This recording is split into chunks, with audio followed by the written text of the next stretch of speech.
to that big question. And perhaps let's start from that point. There's a ruling that has termed it unconstitutional. You perhaps have seen the fruits of NGCDF. Yeah. Thank you very much. Mine is just to say that NGCDF has really made impact. Furthermore, is one of the devolved fund that is changing the areas mostly that were alienated, or a fund that helped constituencies whereby, or areas whereby, even though they feel they are not too much in government, they are able to develop. Mostly the infrastructure of school and other areas, mostly like the issue of social, like the bursary. Yes. The challenge with NGCDF is that it has so many enemies, because sometimes the governors feel as if we are competing with them. But me, I wish to say and call upon the judges is that they look at the public interest. Because the aspect of NGCDF, they should advise the parliament on how to make it be more stronger at the constituency level. Members of parliament were removed because the people who manage it are the fund managers. And the fund manager are people who are appointed by the national government. Yes. Therefore, we are just patrons, whereby we are just as a conduit for public participation only. But the person who takes the major role in the implementation and also who are audited are the fund managers who are appointed by the national government. Therefore, my prayer to judges, the fund is extremely helping mostly in every areas, mostly on the infrastructures of schools and also the administration. And issue of bursary, let me tell them that maybe we get around 60 billion per budget, and maybe we allocate 40%. That is around 20 billion of the 60 billion. That 20 billion cannot do anything, maybe to make the whole education sector free, because it needs more than 200 billion. Therefore, let's not look on that line. Let's look on a way whereby we can entrench it, strengthen it, open more areas on oversight, because the oversight is extremely great. Remove the influence of politicians, but let's make sure that fund remains, and if possible, that fund is enhanced, because it has made our children and our schools and our parents. Like now, the economic is very hard. If parents are the one who are doing infrastructures of school, if we remove NGCDF, it will go to infrastructure, because the best thing with NGCDF, it controls even the money goes to the personnel. Yes. But the counties, they get billions, but there is no control on what goes to personnel and whatever. Therefore, you find they get maybe 100%, but you find 40-50% go to personnel. We get CDF 100%, only 6% go to personnel. Therefore, it's the only fund that disseminates its performance to the public. And I beseech the judges, because they are the savior of the Wajiko who has no voice. Let them understand that when they attack or make a ruling against NGCDF, it's not for MP. It's mostly Wajiko, or the person who is the role. But there seems to be a school of thought that we should consolidate these funds. You know, whatever the counties control in terms of bursaries and whatnot, and what comes through NGCDF, consolidate it, put it in one fund controlled by the county governments, and then that will be able to enhance service delivery to the common mwananchi. Is this a little bit more efficient? No, the other day, the issue of these rulings that has been coming, the fund for sports was consolidated in a county. Nothing is going on sports. You know our youth, how they are. Therefore, immediately you consolidate to another government, it becomes now a part of the problems of that government. But this fund, because it's specifically for service delivery, that's why you find the result of this fund. Let me tell you, if you now can say that we want to consolidate bursaries, it's only the CDF bursaries that will, the governors will say they don't have bursaries. They will say the bursaries they have are for ECDs. Therefore, there's nothing that can happen. Therefore, the idea was good. But let me tell you, on issues of NGCDF, let's focus on our debate on the public good. All right. In the area of public good, NGCDF is doing very good for our Nigeria. We removed sports. Like now, my guys in the field, the young boys, they are doing nothing.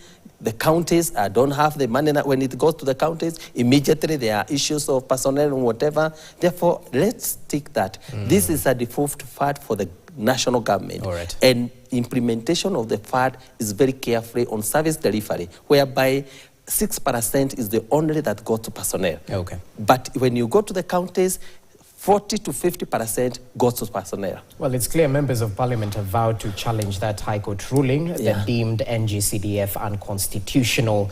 And equally, they mentioned that they will be changing the law. So let's see what exactly will develop. Back to the mountain. Okay. Why the obsession with the Mount Kenya region from the person of a stature of the deputy president? Why is he obsessed with the mountain, surely? Let me tell you, politics is local. The biggest challenge with Mount Kenya is because we don't have kingship, whereby you find somebody going for 20, 30, 40 years, dominating the politics of the region. If you go to the region of Nyanza, you find somebody dominates, and that's Raila. When you come to the region of Western, you find Mudavadi and Weta, somehow they are somebody who dominates. When you get to Eastern, you find like Ukabani, you find Kalonzo dominates. When you get to Coast, you find somebody Joho. There are regions that have kingships. But the biggest problem with us, we don't have kingship. You just serve for a time. It's just a war issue, whereby a warrior is identified at a time. That's why it has revolved a lot. Okay. You find it was, sometimes it was Matiba, all of a sudden it was Kebake, all of a sudden it was Uhuru. Now, you have to position yourself. The attention of general public has been on how Gachagua is positioning himself, but they don't remember that this guy is working under the His Excellency the President. Like when he was given the duty to fight the illicit blue and wherever, he went across the coast of the country. He did meetings at Mombasa, he did meetings wherever. When it came to tea, we did meetings at Kericho, Nakuru, we did meetings all over. When it came to, when he is assigned a duty, he implemented to the fact. But when it comes to politics, let's understand that politics are local, and in the mountain is very different. The mountain politics is that a person serves for a period of time. It's just given for a period of time to serve a certain purpose. And that's why you'll find, that's the only difference. And I wish our people to bear with us. And that's why now it's not Uhuru. Now it's Gachagua. And you will find sometimes coming, but it will not be Nini. And it has transited from Kebake, Matiba, and whatever. I think just bear with us. But for Gachagua, let me tell you, when a president assigned him duty, he's so generous and is so committed to the duty assigned to him. We had done all meetings across the country. But the bigger issue is that you have to also, being a politician, you have to position yourself because politics is local. It's local at the end of the day. Okay, we'll get to the deliverables that the Office of the Deputy President focuses on, the roles that were assigned by the President. But before that, do you think it was a mistake for the Mount Kenya region politicians to join the Kenya Kwanza government without a party? Now, as it is now, that's the biggest undoing of the impeachment. Let me give me some time, we have GEMA.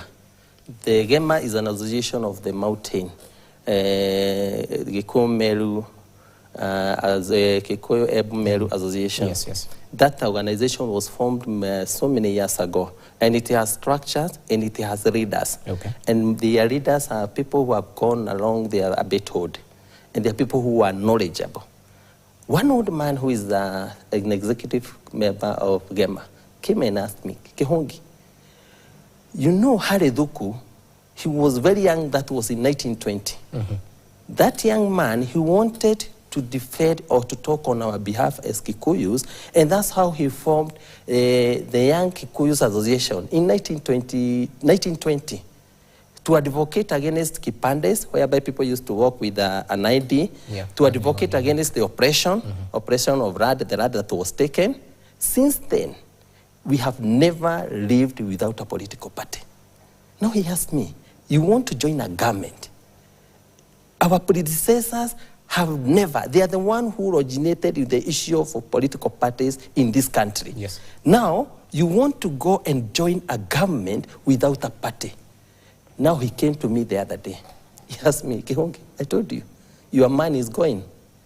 He cannot be able to organize himself because there are no avenues of calling our people or calling the leaders and giving guidance, or us now coming to come and advise you young people who are in power how you could have these small things, because these are things which are started even in the companies. The issue of conflict management. They're just small things between ourselves. Okay. But now we are fighting carelessly, fighting without controls, because we don't have an organized system to guide us. That's the biggest mistake that we did. And I wish to tell the president and the deputy and those who are around him. Our people are now regretted, and we are regretted. We are so humiliated. They're asking us, we told you. Never, this was done by a young man. Hariduku was a very young man. He came with an idea in 1920. You are the one who has broken that in it. That's a curse. And this is the curse that we are suffering now. Therefore, that was the biggest mistake we did. Okay. That's the biggest, and I apologize on behalf of us politicians. So that's the biggest mistake we did. What's the next move in the deputy president's camp? Is it looking to form a party? Because it seems the house you're in, you might be unwanted in one way or the other. Well, what's the next move, bearing in mind there's tension within Kenya Kwanza and UDA? Well, what's the next move? No, the Central Kenya people are not happy with the impeachment. Okay. Therefore, in the same breath, they are not happy with the UDA. Therefore, in the same breath, I don't have to lie before the cameras. And I am part of the mistakes that we did, and people asked us and requested and cried and called us, giving us caution. Don't join a government without a party. Therefore, there must be created avenues that we must, even if it's not this government, if we will be able to work with this government up to 2032, because breaking the schedule between 5 years, I find also is not so ideologically good for the country. All right. But in the other move that we will make, the first thing is Central Kenya leaders we must do is a political party, and we will never break that rule that was started by our predecessors. Jubilee? Will you be going back to it, or it's water under the bridge? What happens also in our areas, political parties don't go for a long life. I don't know if we'll go and pray and ask God what happened. Okay. Jubilee to regenerate it, or it will be a bit hard. Yeah. But if it works, it works. Let me tell you, one of the biggest mistake and one of the issues that has brought this thing to go to where we are is lack of a political party. Some people seem to think that the deputy president's words are coming back to haunt him. He sentimentally shared that Kenya is a shareholding company. And it seems he's no longer a shareholder. At least he's not wanted in this company, according to those close to the president. So what do you make of such sentiments? Because it goes back to the question I asked you a little bit earlier on, the obsession perhaps with Mount Kenya region and this shareholding narrative. Do you support it, first of all? Let me be honest, is that, and the biggest problem with the honest people is that that's the problem of being too honest. And secondly, he was trying to defend himself, because that narrative that we went to government without party, we cannot be able to negotiate, we cannot be able to be, the rest were had agreements, the rest had organized themselves, whatever, but for you had nothing. He wanted to prove to the electorate from Mount Kenya that even if we went without a party, we will get our share. Now, so what happens to now it haunted him. And I honestly apologize maybe on his behalf, because it was taken in the wrong context by other people.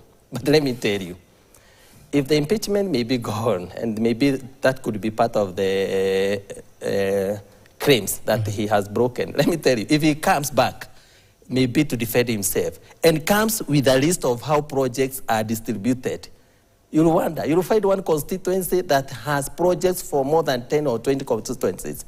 And that's the shareholding. Now, it's only that he's not said. But now if he brings facts of the first year of the government, how the budget was distributed, what went to electricity to a certain constituency, what went to a nini on water, you will find one constituency of those people who are shouting around. That one constituency carries money for more than 20 or 30 constituencies. One. Therefore, even though in the context of being said, looks very awkward, when he will bring it, because the public has a right for the public information, when he will bring it, you will find that's what's happening on the ground. Which constituency is this? No, I don't have to be say. privy. I don't have to say, but that thing is in public domain. You can be able to get them. Okay.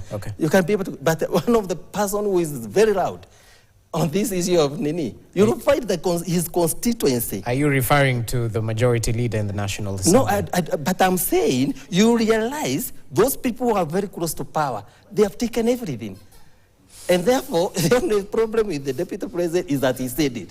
But when you bring it now practically and show you how it is being distributed, you realize it's the same. All right. Yeah. Interesting. So, in your view, what's the political impact of such an impeachment motion if it's actualized? How will President William Ruto manage to pacify the Mount Kenya region with Rigathi on the offense? Is it possible from where you sit? I wish it will not go through, and it has been my prayer and have continued to say I wish it cannot go through. Because Mount Kenya people loved the president and chose to choose him without any condition.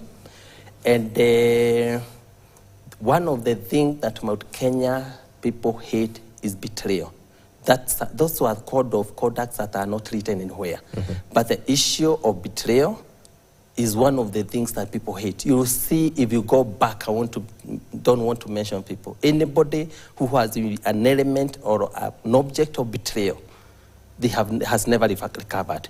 Therefore, if they go out all of the way on the issue of impeachment and it goes through, I have no problem, because for me, I'll have to retain my position as Kagema MP. But for the president, I can't promise that the mountain will be the same again. Yeah, I can't promise. But looking at the tyranny of numbers, is the mountain really needed? Because at 2022, during the election, because you say politics is local, the mountain was behind Rigathi, and the president had the larger Rift Valley region, including other pockets. Wetangula brought in, the western region and whatnot. But in 2027, we have a broad-based government currently. Is the value of the mountain still the same as was in 2022, bearing in mind the government has been broad-based? One thing I want to tell you is that the mountain is united behind the deputy president. And one thing I want to tell you, and this is a fact. Despite your colleagues, over 40 of them, coming out to say, the colleagues, it was like that even in 2022, where most of the members who are in Jubilee were against the re-election of President Ruto, but the public made a choice. Therefore, I don't know how the arrangement is. Maybe they might not, maybe they don't need, they have a plan whereby the mountain will be how do we call it? A speed of a top-up. Maybe they just need one county and whatever, it might work. Yes. It might work. But for us, we have nothing to say because we are not part of the problem. All right. As Mount Kenya, they never hated Ruto. I told you as I started here, if Ruto the president came to Murang'a, or came to Nyeri, or came to wherever, and he was stoned, or he was booed, or people chased him, that one we must admit that we have to bear the consequences. But the Wajiko of Central Kenya has loved President Ruto until maybe he leaves him. Therefore, they have no problem with the president. But the guys around the president want to show him that if he continues with Gachagua, he might not get maybe the votes for Mount Kenya. But that's not a fact. Then tell me this, because you mentioned, as we finalize, you mentioned that, the Mount Kenya region hates the politics of deceit, So at the end of the day, when you go back to Kangema and your people ask you, the deputy president, during a live debate, told us that, the president and I don't suffer from inferiority complex. There'll never be squabbles like there was in the previous dispensation. What do you tell them? Because they seem to be smelling treachery. Let me just bring about the issue of power. Okay. And that seat that the president is sitting on. And I'll give you, just give me a time, I give you an example. Okay. One of the best kings in the world. That's Briefly, King yes. David. Okay. Now, King David, the people who made him king was one of his commander. He was called Joab. Joab was very powerful in the government of David. And furthermore, he was his relative. Now, Joab, when King David was about to die, he told Solomon when he was giving him power, you make sure you kill Joab. Let me tell you, when you get to that seat, and there are people who claim they did put you in that seat, these people overpower you. In the book of somewhere after, there's a section in the life of David, because I know the president could be, or people are close to him because he believes in God. And this is what he is going through. There are people who, he said in his mouth, but there was a guy called Abana, in his, who was the commander for Saul. Okay, okay. And now, I finalized. Now, Abana, when David took power, David sweet-talked Abana, and he brought him to his garment. Okay. When Joab, who was the commander, realized, he killed Abana. David said, I don't know how God will help me to do with these sons of Zuriah. They are too strong for me. Let me tell you, those people around the president are too strong for him to make the right decision. President the other day called the people of Mount Kenya, leaders. I was not there. He told them he doesn't want this impeachment to go on. Okay. But they are still pressuring him. He's helpless, let me tell you. So are you trying to say the president is not his own man? No, let me tell you. That's the problem with the power. Okay. That's the problem with the power and people around you. Okay. Yeah, I've given you one of the person who is rated as one of the best leaders and kings in the world. And he himself confessed what people around power do to you. Okay. Yeah. Interesting. So we'll definitely be monitoring what is playing out at the national level in terms of politics, and whether or not they decide to take that route, you can trust us as members of the Fourth Estate to say it as it is. Thank you so much, Peter Kihungi, Member of Parliament, Kangema constituency, for your time and your input right here on Newsline. We appreciate your presence. Thank you very much. Asante sana. As we finalize today's bulletin, let's take a look at what you'll be waking up to tomorrow on the front page of Kenya's Bold News.